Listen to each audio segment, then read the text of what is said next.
Well, there's stocks every day that are making these massive gains. I want to talk about why that happens and how you can find the stocks that are making these big, single day gains, often 2, 3, 4 day gains as well. So if you watched last week's video, you'll know I talked about stocks that are making doubles in about 5 days. Well, we actually have stocks that make doubles in a single day. It's a hot market right now for these low priced stocks that don't have a lot of shares outstanding. We call those low float stocks. There's not a lot of shares available to buy. But what I want to talk about is why they make big moves, because if we want to try to pick them, we have to understand what's driving their market action. And it's pretty simple. The stocks that make these massive gains in a short time, they do so because there's some sort of catalyst for strong buyer demand. Now, typically, it's a news release. So a company could announce that they have a partnership with a big major company. That's going to drive it. A biotech company that says, hey, we have found a cure for a disease and it's promising. That's going to drive it. But it's more than news. Sometimes it's rumor. If I think about, the stock GameStop over the last few years, a lot of times it's just been moving on rumors that, Hello Kitty or whatever the heck his name was, is going to be buying massive amounts of shares or buying options, or perhaps there's, a news release coming that will drive market action as to what they're going to do with all the capital they have. So a lot of times it's just rumors. And then the third thing, and I think it plays a role in both scenarios, is promotion. There are people who promote a stock. They will go on to social media platforms like Instagram and Twitter or X and Facebook and hype up a stock. And they typically do that with stocks that don't have a lot of shares available to trade. If you imagine if a stock only has 1 million shares available to be bought by the market, in other words, that's what we call the float. And I'll show you how to find out the float in just a moment. If you only have 1 million shares available to trade, and you can bring in thousands and thousands of people through promotion, through marketing, through having a few 100,000 followers on a platform like Twitter, then that can create a lot of demand for not a lot of shares that are available. And a lot of times that's the hype. Now they may have a news release to support the hype, but oftentimes the news release is a little bit questionable in terms of how good it really is. They will use wordsmithing and make it sound great, and often it isn't that great. But in the short term, the stock can go from $1 to $4. A couple weeks later, it's back at $1 or sometimes even worse. So one of the key things when you're trading these kind of stocks is not to believe, don't listen to the story, don't fall in love, simply follow market action. And that's what I'm going to get at with what I'm showing you now. So in order to find these stocks, we need a tool that looks for stocks trading with abnormal volume, making an abnormal price gain, and having limited supply. Now I'm going to show you the tools that I use, but there's alternatives. I've built my own tools because I found that there wasn't really something ideal for what I wanted to do. So 2 scenarios. For longer term trades, I use Stockscores.com, which is my website, and I'm going to show you that in just a moment. And for day trading and swing trading, I have created my own indicators for TradeStation. It says TradeScores there. Sorry, that's meant to be TradeStation, which has nothing to do with me. TradeStation is a great platform. I've used it for many years, and it allows me to write my own indicators that can then be used to look for things that I like to look for. And namely, what I'm looking for is abnormal price and abnormal volume. Now, the alternatives to that, many platforms have lists of abnormal gainers, strong price gainers, the most active list. Some will have, stocks, you can filter for stocks that are up more than 10% in the day.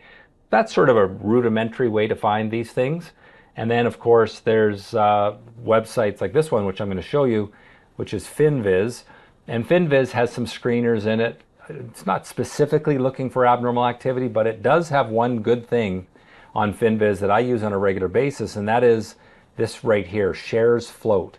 This shows you how many shares are available. So if I find a stock that has, say, 10 million shares in the float, but it's trading millions and millions of shares, and it's making an abnormal price gain and trading with volume that's abnormal compared to what it normally trades, that is a stock that I definitely want to watch. Now, I'll show you on Stockscores how I find that as well. Now, this is a member-only tool, so if you're not a member, it's sort of getting a look behind the curtain here, but we have scans that look for abnormal breaks. So I could run a scan called Abnormal Breaks US or Abnormal Canada.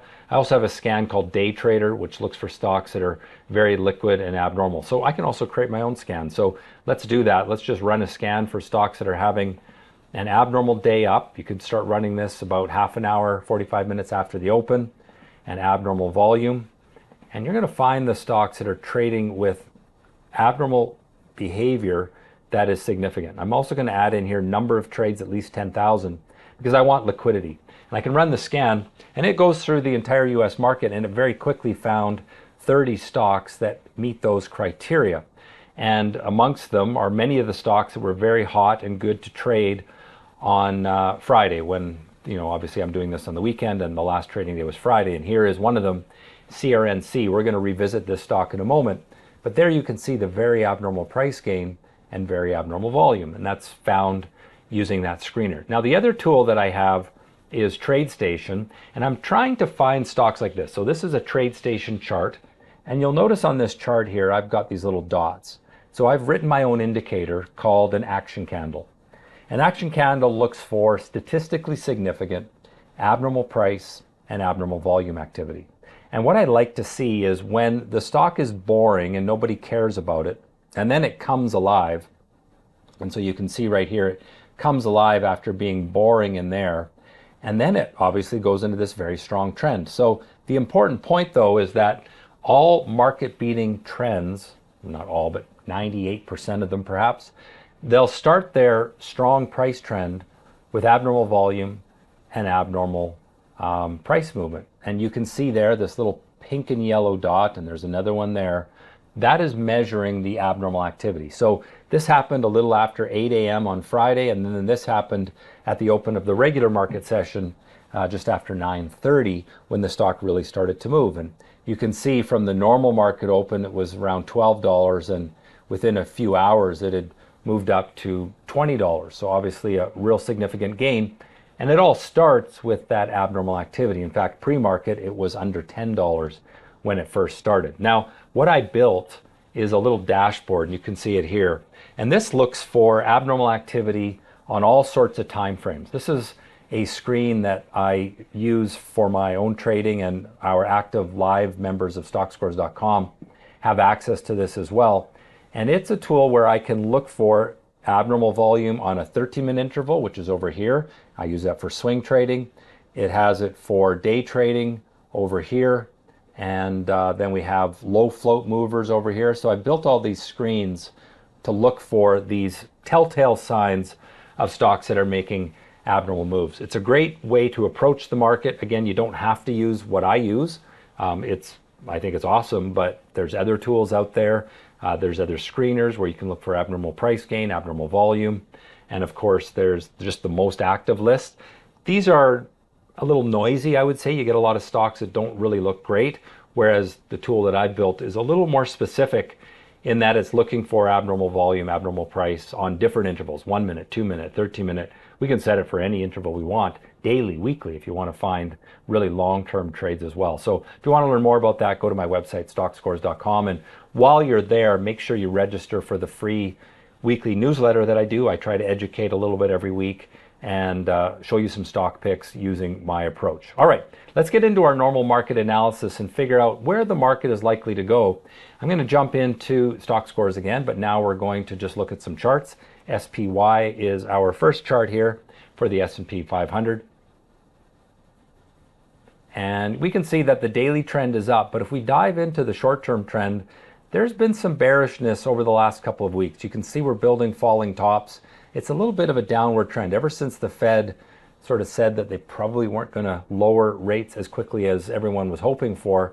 That sort of hurt the market. And if we go to the QQQ, which is the NASDAQ, of course, very similar situation. We can look at the 3-year chart here and see that, strong upward trend still intact. So the buyers are still in control in the long term. But if we dive into the short term, a little bit of turmoil We did start the year moving up, for the first 2 days, and that's a positive because there is something called the January barometer, I believe it's called. It's often talked about in the Stock Traders Almanac that Yale Hirsch originally put it out, his son does it now, and it talks about the importance of the first week as an indication of the year. And so if we get a little bit of strength in that opening week of trading, we only had a couple of days because of the week starting in the middle of the week, the new year starting in the middle of the week. We'll see how this develops, though. It's an important barometer. All right, let's dive into the small cap stocks, which are much more interest rate sensitive. And you can see the result of that interest rate sensitivity. They've done much worse in the month of December with that concern about higher rates for longer. If we look at the 1 month chart, we do see some stability after selling off in the early part of December. That's encouraging. If we go to the 3-year chart, we are still in an upward trend, but one that has a lot of volatility, and that volatility shows uncertainty. I think that's really the case here for the market, is there's a lot of uncertainty for the small caps. However, our best opportunities are coming from the small cap sector, so don't ignore them. Here is the TSX. It had a little bit of weakness through the middle of December. It started to come back somewhat towards the end of the month here. You can see a little bit of a rally, but still, not a great looking chart. The 3-year weekly chart still in the upward trend, so you don't need to get too concerned if you're a longer term investor in the Canadian market, because it is holding up. Let's dive into some of the commodities that really drive the Canadian market, and that is gold and oil. And here you can see gold over the last month and a half or so has been sideways. Of course, it was such a strong performer last year. And so we'll call that sort of a neutral chart. And looking at the 3-year time frame, it's still in that upward trend, but I am a bit concerned about the falling tops that are building there. So we'll see if that turns into something negative. But for now, it's okay. Just let's be cautious. Let's take a look at oil USO. And here we see something that's a bit of a surprise, because oil's been such dead money for a while. But in the last 5-6 trading days, oil has been moving up nicely. And when we go to that 3-year weekly chart, we see it breaking from what's called a pennant pattern. So there's the pennant, and it's breaking out. Now, I do expect that this will hold up as resistance. So there's not a lot of upside until it hits resistance, but still has a better potential than it did 2 weeks ago. So something to watch there. Oil may be making a rebound after being pretty dismal in 2024. Let's take a look at the US dollar. This time I'm going to use T.DLR, which is a Canadian dollar denominated index or ETF on the US dollar. You can see the trend is up. We had this little blip down. I'm not exactly sure what was behind that, but the trend wasn't broken. If we go to the 3-year, you see we are still in a bullish trend. So US dollar strong. Bitcoin, not so much the sort of strength that we see in the US dollar. It's been sideways for the last 6 weeks. And if we go to the 1 month chart, you can see it's choppy, volatile, not really trending in any which way. If you're a long-term trader, if you're looking at that 3-year time frame, still good, but volatile, shows uncertainty. So I think a little bit of caution warranted there. Finally, let's take a look at TLT, which is our bond market chart. And if this is going down, interest rates are going up. And in the bond market, interest rates have been rising. So that's one of the reasons why we see a little bit of concern in the stock markets in general, and why the small caps have lagged, because they're much more interest rate sensitive. So until this bond market chart starts to build rising bottoms, we have to be fairly bearish on that one. So my ratings then, US large cap, NASDAQ, and small cap, bearish on the short term, but still bullish on the long term. And so the weakness is, at this point, not a major concern until the long-term upward trends are broken. Canadian stocks and gold, neutral short term, but bullish long term for Canadian stocks, and neutral longer term. It is building that falling top. I'm a bit concerned, not terrible yet. Oil, long term bullish, short term neutral, and that's an upgrade. Oil has started to look better in the short term. US dollar still bullish on both time frames. Bitcoin, short term neutral, long term bullish, and you can see there my rating for bonds, bearish on both time frames. All right, now I'm going to jump into the trade of the week, and this is another example of where we look for abnormal activity, and it's the stock that I talked about at the top of the video, CRNC. And when we are day trading using my approach and what we do on Active Live, is we find these stocks that are abnormal. This is not an exceptionally low float stock. I think it has around maybe 20 million shares outstanding, could be a bit more, maybe 40. It's not huge, but it's by no means a super low float stock, but it did make a great move. And one of the things I love to look for are, again, my action candle right there. And in this case, it's breaking a pullback. So the stock had already started to show abnormal activity from the open of trade.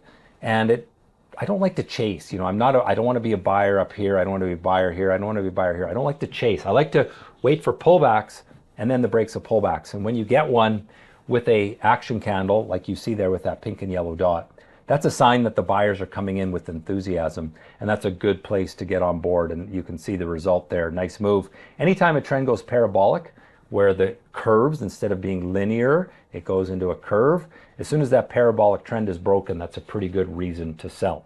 Well, I hope you've enjoyed this week's Market Minutes. I'm on vacation now, so I'm not in my usual office running the video, but hopefully it's still been insightful for you. If so, click on the like button. Please subscribe to the channel, and most importantly, trade well.